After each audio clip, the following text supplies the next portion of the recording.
Today I'm going to talk about what I've learned from how Naomi Watts' Nora Braddock is dressed in The Watcher. So would I wear this in real life? Some of it, yes, and some in my hometown, but some I would be comfortable in a more esoteric town like the West End of London, maybe. Around there I would feel very comfortable and in place there. Parts of Brighton I would feel comfortable wearing an all cream, slightly statementy outfit like this. In my own hometown, I don't think so. However, take the coat off, I think it's frumpy. I think we need the coat to streamline it and take away the frump. And I don't recollect any front tuck, French tuck, being seen in the show. So all the jumpers were loose. And this makes it quite frumpy to me, frumpy.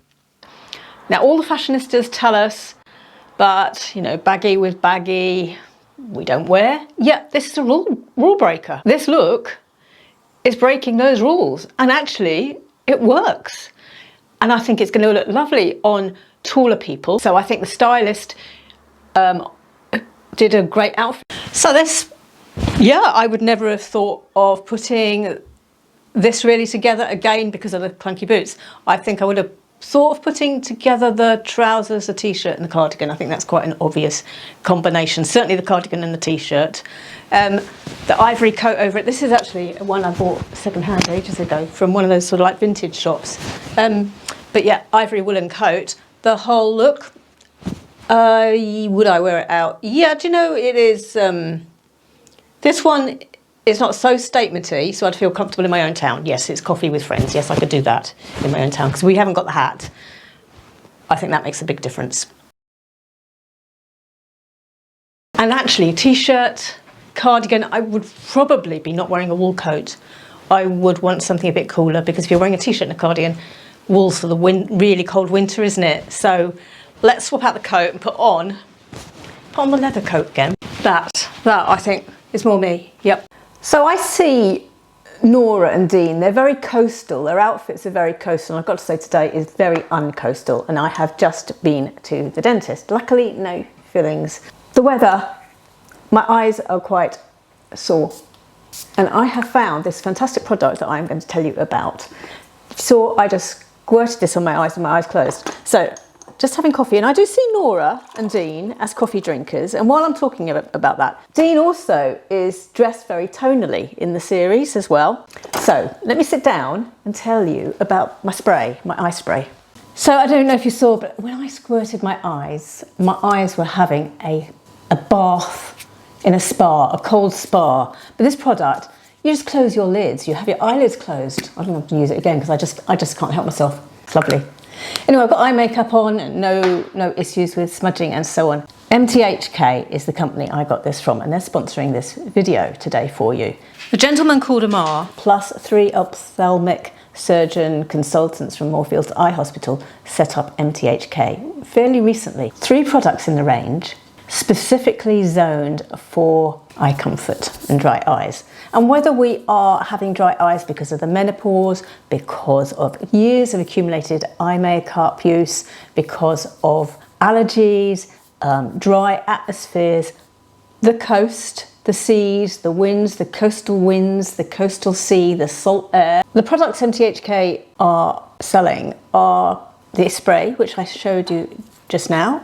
Just spray it on the lids, a little bit of a distance away from your eyes, your eyelids closed, and keep this in your bag because when you've got allergies or you're out and about and there's hay fever and there's pollen around or you're in an atmosphere that's dry, in the bag, just squirt in the ladies' room or at the table or outside or in the car. Very handy to keep, even keep one in the car. Then there's eye drops as well, which you can just, and these are a tip for using these eye drops. You do not need to have your eyes open and have that squeamish sensation of the eye drops going into the eyes.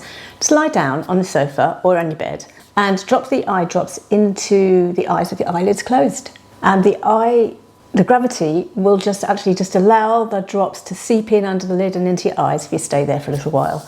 So I use these drops several times a day, particularly when I have had a poor night's sleep and my eyes are feeling quite sore from that. But there's an eye test you can do, a quiz on the website, on MTHK's website, where you can assess by answering questions, how dry your eyes are, and then how often you should use the drops. And I think actually perhaps we underestimate, because this accumulated effect of dry eyes, we don't necessarily know we've got them. There's also vitamins for healthy eyes with proteins and various other nutrients in. Now the formulation may change over the years, so I'm not going to tell you what's in the formulation, but I will direct you to the website so as you can actually see for yourself. There's a lot of research there and information. So as well as the spray, the drops, the vitamins, which come as little capsules like this that you swallow, there is a cloth for just tapping down around the eyes after you put the drops in. Handy also to have in your handbag when you're taking a spray out with you. MTHK very kindly offered you a discount of 10% if you use the code AnnMarie10 on checkout. Nora is seen in a sort of a fleecy funnel neck, sweatshirty type item, but in cream. I only have this camel colour, but that's fine because she actually does wear camel in her, she has that in her wardrobe, so I think that's fine.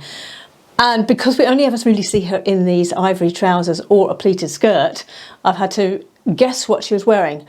Unless I go back and watch the episode to see if we actually do see what she's wearing. So I'm guessing at the moment it's the white trousers. And I felt really comfortable. Yeah, definitely wear this out in my own town. Great, doesn't need a coat actually on a warm day, warm spring or autumn day. And another thing I'm learning from this exercise is how to wear my baggy ivory trousers, because I have been so stuck, as I said already, so stuck on how to wear them. Do you know what? I feel like a stylish woman. I would have to wear this in a different town because people would not relate me in my town in this outfit. They would not relate me as this stylish woman. Whereas in another town where there's people who don't know me, it might be I dress always like this and I'm a stylish woman. The alternative bottom part she could be wearing this with is her pleated skirt, because she's seen in her pleated skirt an awful lot, as well as the ivory trousers. I don't have an ivory or light grey pleated skirt, so I'm using my black one that I've just bought recently from Marks & Spencer's, the velvet one. And the only boots we ever see her in, I believe, are heavy moto boots. So I've chosen black to go with the black skirt, but if it was a lighter colour ivory skirt, yeah, the ivory ones. Actually, in the comments, I'd like you to comment whether you've actually seen the series, what you liked about it. Was it the storyline or was it the clothes? If you haven't seen the series, have we now tempted you? Do you think you'll give it a go to watch to look at the clothes? Alternatively, she could be wearing this top with her pleated skirt, because she wears that a lot as well. So I've got a black pleated skirt. I've also got a navy one, but because we're going for in this wardrobe, she doesn't use navy. She uses black as the only dark item. So I've chosen my black pleated skirt and my black boots, because again, she is only wearing heavy boots, either black or the ivory ones. For this trench coat, it's the only one I have. It's too short for the skirt. So it looks lovely on Nora Naomi in the series, being a long trench coat. So if you've got one of those, it would really work. But I would need to swap this out. In fact, I've got no coat that is going to work with the skirt. It's going to have to be an ivory jacket. So jewellery wise, it could well be a necklace like this sort of Y-shaped necklace, because she wears these quite a lot. No, I think she goes for easy dressing in the morning. She's got this neutral wardrobe where everything goes together, so she just grabs the trousers or grabs the skirt, grabs the jumper, grabs one of her two necklaces and grabs a coat, and it all works. Whatever she's put on, it all seems to work. If you're enjoying this video, do give me a thumbs up, because it's making a difference to my channel. So we do see her in a white t-shirt with this necklace, or a necklace like it, but also another layer on as well, so she layers her necklaces up and then a grey coat over the top. Not sure what she's wearing underneath, but knowing that she mixes her grey with grey and her beige with beige and her cream with cream, that I would imagine she's wearing her grey skirt, grey pleated skirt. So I've put on my black skirt. I have the same problem with my coat. You know, it's too long for the skirt, so I would need a grey jacket if I was going for a similar look. But the point really is that I'm making here is more about the necklace with the t-shirt. So to replicate something like this from your own wardrobe, it might be the jacket, jeans and white t-shirt and layering necklaces. And when she's layering necklaces, she's not worried about layering pendants on pendants, which I've always been concerned about. I would have had just one chain and then one pendant, but she is very happy, or the stylist has styled it in such a way as she's wearing pendant on pendant when layering a necklace. That is something else I have learned. Then there's another top-only scene where we see the brown cardigan and a brown scarf. Oh, this is my replication of that. We don't see what she's wearing underneath. Assume it is the ivory trousers or the pleated skirt, but do what you will. My point is regarding me, that this is stylish and not something I would normally wear, but I feel very comfortable in this, actually, tucking a silk scarf into my cardigan like this. People are going to say, what's happened to Anne-Marie when I go round town like this now? What's happened to Anne-Marie? She's so stylish now. And someone else says she's been watching The Watcher. But that aside, we need to remember that there's also bracelets, gold bracelets. She layers on her bracelets as well when she's wearing her tonal clothes. So in this scene where we're seeing her driving the car, it's the bracelets as well as the scarf and the brown cardigan. So the white t-shirt again with the layered necklaces. And in this scene, it's the hat and her long trench coat, which I can't wear, but she's wearing a pleated skirt. So keeping my pleated skirt on, I've actually got to use my short jacket, which looks much better. As you can see. Assuming she's using a cream bag, another stylish look where I'm feeling like I'm an imposter. Then there's the iconic cardigan. I cannot replicate this because I do not have an ivory cardigan like this preppy style cardigan. However, I've got a striped black and white sweater, oversized, which I have used in November, I've worn, and I felt very comfortable with this outfit, but it wasn't inspired by the programme, but I'm showing you alternative ways to actually get that combination look in some knitwear. So what have I learned? I've learned how to wear my ivory trousers.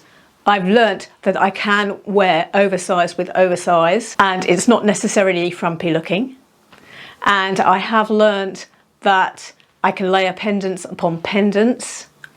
And I've learnt that I can actually wear my ivory boots with a wide leg man trouser. The other thing I've learnt is that you can make some really great stylish outfits from modern key pieces, but what that means is constantly going out and buying those new modern key pieces, which we're not going to do.